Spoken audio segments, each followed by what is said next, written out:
এখন ঘড়ির কাঁটা বলছে ঠিক সকাল 7:40, আর আমরা এই সকালে বেরিয়ে পড়েছি শিলং থেকে ডাউকির উদ্দেশ্যে। ডাউকি বা ডৌকি হলো ভারতের মেঘালয় রাজ্যের পশ্চিম জয়ন্তিয়া পাহাড় জেলায় অবস্থিত একটি ছোট্ট শহর। এটি ভারত বাংলাদেশের সীমান্তের একটি গুরুত্বপূর্ণ স্থলবন্দর, যা মেঘালয়ের ডাউকিকে বাংলাদেশের তামাবিল বা সিলেট শহরের সাথে যুক্ত করেছে। শহরটি এর স্বচ্ছ জলবিশিষ্ট উমঙ্গট বা ডাউকি নদীর জন্য খুবই বিখ্যাত। আমি সুকুমার চ্যাটার্জি, আবার যাব ব্লগের তরফ থেকে আপনাদের সকলকে স্বাগত। ভোর থেকে শুরু হয়েছে বৃষ্টি, আর সেই বৃষ্টিকে মাথায় নিয়ে আমরা চলেছি ডাউকির উদ্দেশ্যে। এমনি এই পথের সৌন্দর্য সত্যি মনোমুগ্ধকর, আর বৃষ্টি হয়ে তা যেন আরো 10 গুণ বেড়ে গেছে। না, এখানে দাঁড়াতেই হবে, বুঝলেন? এত সুন্দর একটা জায়গা দেখে না দাঁড়িয়ে আর পারলাম না, একটু দাঁড়ালাম। এখন বৃষ্টিটা একটু একটু কমেছে, চতুর্দিকে একটু হালকা মেঘলা রয়েছে, বিশেষ কিছু দেখা যাচ্ছে না। কিন্তু যদি দেখা যেত পুরোটা, আর সেটা যদি আপনারা দেখতে পেতেন, বিশ্বাস করুন খালি চোখে আমি যেটা দেখছি সেটা যে কি অসাধারণ এই জায়গাটা লাগছে, আপনাকে কি বলবো। ডাউকি যাবার এই পথটাতে প্রচুর ফলস পড়ে, কিন্তু জানি না এই বর্ষার সময় কতগুলো জায়গা আমরা নামতে পারবো বা যেতে পারবো, কারণ ফলসগুলোর জন্য দেখার জন্য বেশ কিছু জায়গা অনেকখানি করে ট্রেক করে বা অনেকখানি নিচুতে নেমে দেখতে হয়, এবং সেগুলো বেশ যথেষ্টই দুর্গম। দেখা যাক যেতে যেতে কতগুলো ফলস আমরা আপনাদের দেখাতে পারি। বলতে বলতে একটা ফলস আমাদের চোখে পড়লো রাস্তার ধারে, তবে এটার নাম আমার ঠিক জানা নেই। যদি আপনাদের কারো জানা থাকে তাহলে সেটা একটু কমেন্টস করে জানাবেন প্লিজ। এই যাত্রাপথের প্রথম যে ওয়াটারফলসটা পড়ে তার নাম টিআরসি ওয়াটারফলস। এই সেই ফলস, প্রচণ্ড বৃষ্টির জন্য আমরা এখানে নামতে পারিনি। এর পরের ফলসটির নাম পেপে ফলস, জানি না সেটাতে নামতে পারবো কিনা, দেখা যাক। পেপে ফলসে যেতে গেলে আপনাকে গাইড ভাড়া করতে হবে। গাইড চার্জ 300 টাকা, এবং অনেকখানি পথ আপনাকে ট্রেক করে সেখানে পৌঁছতে হবে। দুর্ভাগ্য, প্রচণ্ড বৃষ্টির জন্য এটাতেও আমরা যেতে পারলাম না। এখন আমরা চলেছি কারানসুরি ওয়াটারফলের দিকে। এই সেই বিখ্যাত কারানসুরি ওয়াটারফল, তবে দেখার জন্য আপনাকে কিন্তু অনেকটাই নিচে নামতে হবে। চলুন তাহলে নিচের দিকে নামা যাক।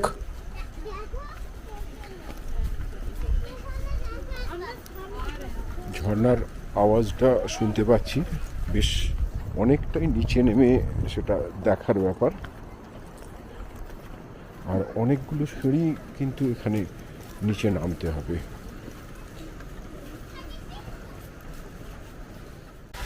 আমার চ্যানেলে যারা নতুন এসেছেন তাদেরকে বলবো আমার চ্যানেলটি সাবস্ক্রাইব করে আমার পাশে থাকবেন।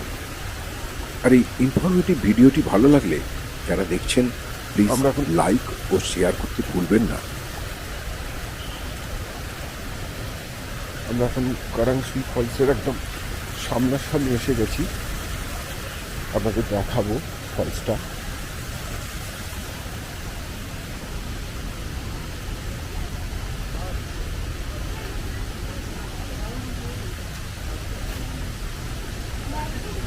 উপরে গাড়ি পার্কিংয়ের জন্য 50 টাকা, আর এখানে এন্ট্রি ফি এর জন্য পার হেড 50 টাকা করে।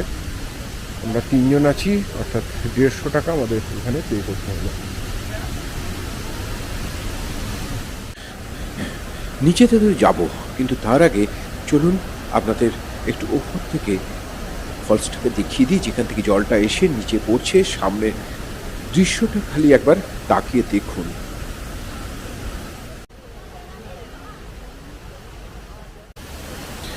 উপর থেকে জলটা পড়ে নিচে বয়ে চলে যাচ্ছে, কি সুন্দর লাগছে জায়গাটা, আপনাকে বলে বোঝাতে পারবো না। এই যেখানটা দাঁড়িয়ে আছে এইখানটা পর্যন্ত এই জলের ঝাড়টা এসে লাগছে আমার গায়ে।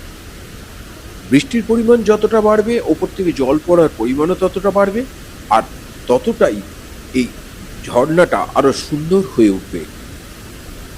ভিডিওতে বুঝতে পারছেন কিনা আমি জানি না, তবে জলটা যেখানে ওপর থেকে এসে পড়ছে, সেখানে পড়েছে, নিচের জলটা একদম ঝকঝক করছে, মানে আমি পরিষ্কার বোঝা যাচ্ছে নিচের পাথরগুলো। জায়গাটা যথেষ্ট জলটা ডিপ।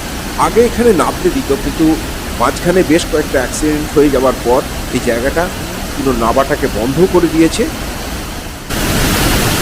আমরা এখন ঠিক কারেন্সি ওয়াটারফলসের নিচে নেমেছি। নিচেটা দেখানোর জন্যই নেমেছি আপনাকে। দেখুন, এখন ঝর্ণাটা আমাদের সামনে, জল থেকে একটা কুয়াশার মতো সমস্ত এসে উড়ে এসে লাগছে। মুখ চোখ পুরো ভিজে যাচ্ছে, ক্যামেরার লেন্সেও জল আসছে। দারুণ জায়গাটা, দারুণ লাগছে, দারুণ জায়গা। যে ওপর থেকে ভেতর দুটো পাথরের মাঝখান দিয়ে জলটা এসে পড়ছে তলায়, আর ওই দূরেতে প্রচণ্ড পরিমাণে ঝড়টা ওখানে আসছে।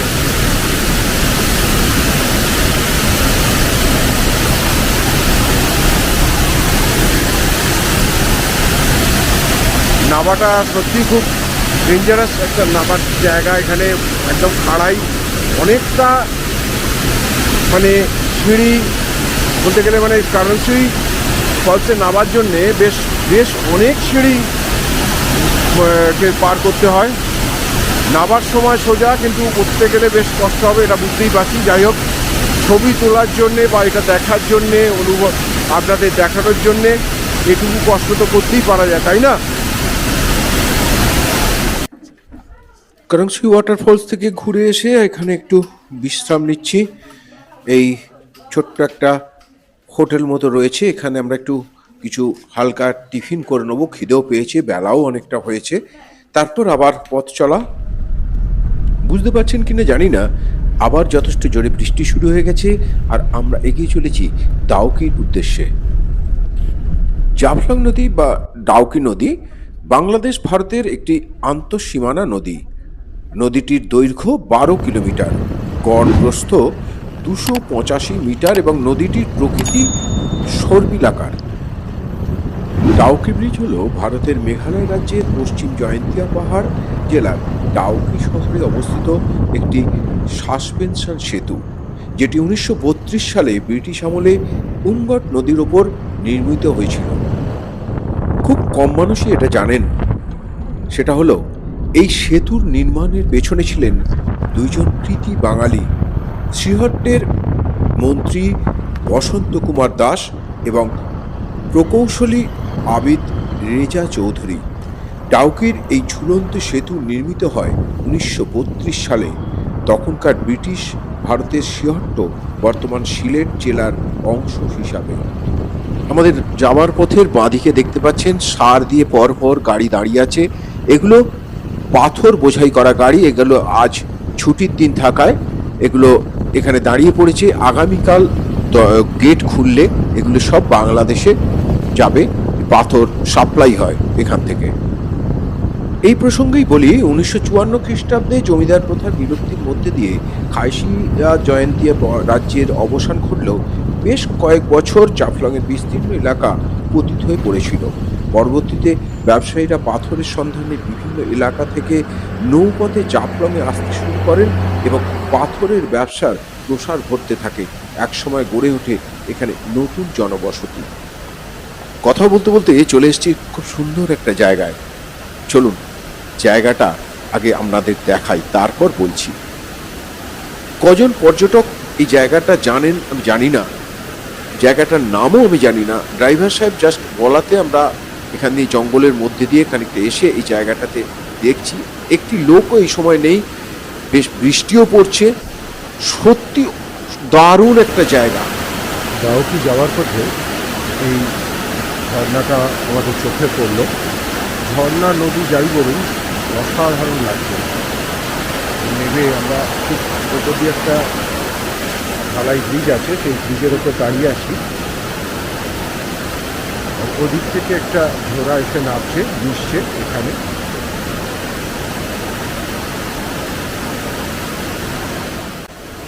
যারা আমার এই ভিডিও দেখছেন এবং যদি কারোর এই জায়গাটা জানা থাকে, নাম জানা থাকে, আমাকে একটু কমেন্টস বক্সে প্লিজ কমেন্টস করে জানাবেন। বৃষ্টিটা থেমে গেছে আর আমরা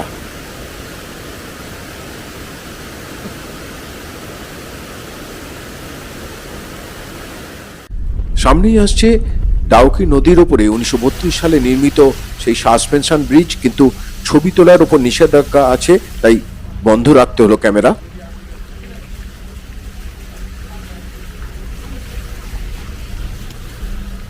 ডাউকি রিভারে আমরা বোটিং করার জন্য বোটে বসে আছি। 1 ঘন্টার জন্যে চার্জ এখন 1200, 45 মিনিট সে চার্জ 1000 এবং আধ ঘন্টার জন্য 800। তবে জলের আগে ডাউকিতে যেটা দেখা যেত জল ক্রিস্টাল ক্লিয়ার জল, সেটা কিন্তু বর্ষাকাল বলেই হয়তো নোংরা ধুয়ে জলটা পড়ছে বলে সেটা দেখা যাচ্ছে না। আমরা ডান দিকে ওপর থেকে নিচে নেমে এই নৌকোতে চেপেছি, আর সোজাসুজি যেটা দেখা যাচ্ছে সেটা হচ্ছে বাংলাদেশ। আমরা যাব পরে সেই জায়গাটায়, তবে বাংলাদেশে মাটিতে আমরা নামতে পারবো না, আমরা বেশ খানিকটা দূর থেকেই সেই জায়গাটা আপনাদের দেখাবো। এই উমগট বা ডাউকি নদীর বিশ্বজুড়ে পরিচিতি তার কাঁচের মতো স্বচ্ছ জলের জন্য। দূর থেকে দেখলে মনে হবে যেন নৌকোগুলো হাওয়ায় ভাসছে। তবে এই মুহূর্তে বর্ষার জল ধুয়ে পাহাড় ধুয়ে নাবার জন্য সম্ভবত এখানে জলটা বেশ ঘোলাটে। আর এই যে সাসপেনশন ব্রিজটা উপরে দেখছেন, এই ব্রিজটার নদী থেকে এই সাসপেনশন ব্রিজটার উচ্চতাটা হলো প্রায় 40 মিটার। প্রকৃতির কি অসাধারণ সৃষ্টি, তাই না? নদীটার চারপাশে ঘন জঙ্গল, পাহাড় সব মিলেমিশে একটা অসাধারণ পরিবেশ তৈরি করেছে। বর্ষার জন্য উপরের চারপাশ থেকে জল ঝর্ণার মতো এই নদীতে পড়ছে, ঘন সবুজ গাছের ফাঁক দিয়ে, আর এই পাথর রং বেরঙের পাথরের ফাঁক দিয়ে কি অসাধারণ লাগছে আপনাকে চারপাশটা, যা ভাষায় প্রকাশ করতে আমি পারবো না। তাই অবশ্যই অবশ্যই শিলং বা গৌহাটি এই সাইডে বেড়াতে এলে এইখানটা অবশ্যই একবার ঘুরে যাবেন। নৌকা করে অনেকটা আসার পরে পেলাম সেটাই, যেটার জন্যেই ডাউকিতে ছুটে আসা, সেই ক্রিস্টাল ক্লিয়ার জল। নৌকা করে বেশ খানিকক্ষণ আসার পরে একটা জায়গায় নামালো, সেই জায়গাটায় নেবে, অর্থাৎ ডাউকি নদীর ওপর দাঁড়িয়ে আছি, আর চারপাশটা আপনাদের দেখাচ্ছি, একটু দেখুন।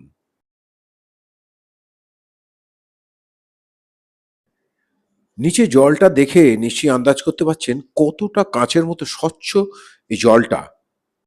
অ্যাকচুয়ালি এখানে আসার সময় হচ্ছে শীতকাল, আমরা এসেছি বর্ষাকালে। সামনে যেটা দেখতে পাচ্ছেন এটা নতুন করে একটি ব্রিজ তৈরির কাজ চলছে, কারণ সাসপেনশন ব্রিজটির বয়স অলরেডি প্রায় 94 বছর হয়ে গেছে। ঝর্ণা, পাহাড়, নদী সব একসাথে মিশে এই জায়গাটার রূপ যে কি অসাধারণ, সেটা এই বর্ষাকাল না আসলে কিন্তু বোঝাই যাবে না। হয়তো শীতকালে এলে আপনি এই জলের যে স্বচ্ছ কাঁচের মতো জল সেটা দেখতে পাবেন, ঠিক কথাই, কিন্তু বর্ষাকালে এই সবুজ, চারিদিক সবুজ, আর এই ঝর্ণা নামছে চতুর্দিক থেকে, এই ধরনের জিনিসটা কিন্তু আপনি কিছুতেই পাবেন না। তবে বর্ষাকালে এই জায়গাটায় যাওয়া বেশ রিস্কি এই কারণেই, প্রচণ্ড বৃষ্টির জন্য অনেক জায়গাতেই বর্ষাকালে এই রাস্তাতে ধস নামে, তখন আটকে যাওয়ার সম্ভাবনাটা সবচেয়ে বেশি থাকে। ঠিক 18 বছর আগে আমি শিলংয়ে বেড়াতে এসেছিলাম, তবে এইদিকে আসা হয়নি। আর এবারেও যদি এই ডাউকিতে না ঘুরতে আসতাম তাহলে বুঝতেই পারতাম না বা জানতেই পারতাম না পর্যটন মানচিত্রে ডাউকি কেন নিজের নামটাকে আলাদা করে তুলে ধরতে পেরেছে। ওপরে চারিদিকে ঘন সবুজ জঙ্গল, খাড়াই পাহাড়, পাহাড়ের গা বেয়ে পড়ছে অজস্র ঝর্ণা, সামনে বাংলাদেশ, আর এই ধরনের স্বচ্ছ কাঁচের মতো জলের নদী। ওফ, কি অসাধারণ লাগছে এই ডাউকিকে, যা সত্যি ভাষায় বর্ণনা করা খুব কঠিন। সোজাসুজি সামনে বাংলাদেশ, খালি চোখে দেখতে পাচ্ছি সামনে অজস্র মানুষ ওখানে ঘোরাঘুরি করছেন, নৌকায় বেড়াচ্ছেন, তারাও আজ ছুটির দিন ছুটি কাটাচ্ছেন। তবে আমরাও আর বোধহয় সম্ভবত বেশি দূর এগোতে পারবো না, সম্ভবত এখান থেকেই আমাদের ব্যাক করতে হবে। এই নদীতে বোটিং করার সময়টা শুরুতেই আপনাদের বলেছি, 0.5 ঘন্টা 45 মিনিট এবং 1 ঘন্টা। আমাদের মোটামুটি এখন আর 10 মিনিট মতো বাকি আছে, অর্থাৎ 50 মিনিট আমরা এখানে বোটিংটা করলাম। এবার আমরা ফিরে চলেছি আমরা যেখান থেকে এই ছোট নৌকোতে চেপেছিলাম। এক অসাধারণ স্মৃতি হয়ে রইল আমার কাছে। এখানে এলে এসে এই ছোলা মাখা পেলাম, নিয়ে নিচ্ছি, একটু চা খাবো। পেঁয়াজ দিয়ে মাখছে, গন্ধটা বেশ নাকে আসছে, দারুণ। আমরা এখন চলেছি ভারত বাংলাদেশের সীমানা দেখার উদ্দেশ্যে। এই সেই সীমানা, ভারতের সাইডের গেট, আর মাঝখানে রয়েছে হলুদ কালো একটা ফেন্সিং, আর ওপাশে হচ্ছে বাংলাদেশ। ইন্ডিয়ার এই পাশটা হচ্ছে ডাউকি, ও পাশটা বাংলাদেশের সিলেট। অনেক মানুষ দেখতে পাচ্ছি বাংলাদেশের সাইড থেকে এই সীমানায় আমাদের মতো ঘুরতে এসেছেন, তারাও ঘুরছেন, সীমানা দেখছেন। তাহলে এবার ডাউকিকে বিদায় জানিয়ে আমাদের হোটেলে ফেরার পালা। চলুন।